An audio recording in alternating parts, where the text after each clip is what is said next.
내란 특검이 윤석열 전 대통령에 대한 구속영장을 청구하면서 윤 전 대통령이 다시 구속 갈림길에 서게 됐습니다. 윤 전 대통령이 지난 3월 8일 석방된 지 120일 만입니다. 윤태인 기자의 보도입니다. 윤석열 전 대통령이 선포한 12.3 비상계엄은 다음 날 새벽 국회 해제 요구안 의결과 국무회의를 거쳐 약 6시간 만에 막을 내렸습니다.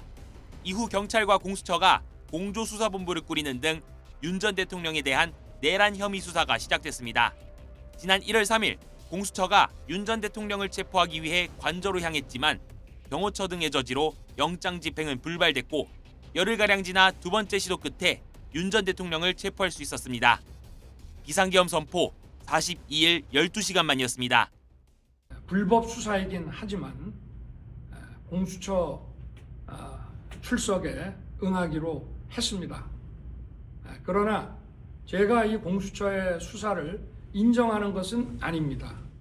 지난 1월 17일 공수처가 윤 전 대통령에 대한 구속영장을 청구하고 이틀 뒤 영장이 발부됐고 검찰도 내란 우두머리 혐의로 윤 전 대통령을 구속 상태로 재판에 넘겼습니다.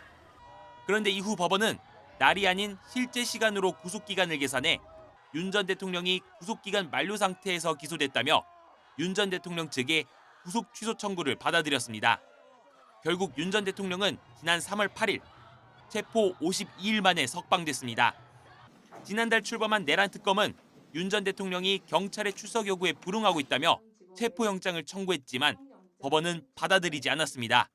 이후 두 차례 대면 조사를 진행한 특검이 구속영장 카드를 꺼내들면서 윤 전 대통령은 다시 한번 구속 갈림길에 서게 됐습니다. YTN 윤태인입니다.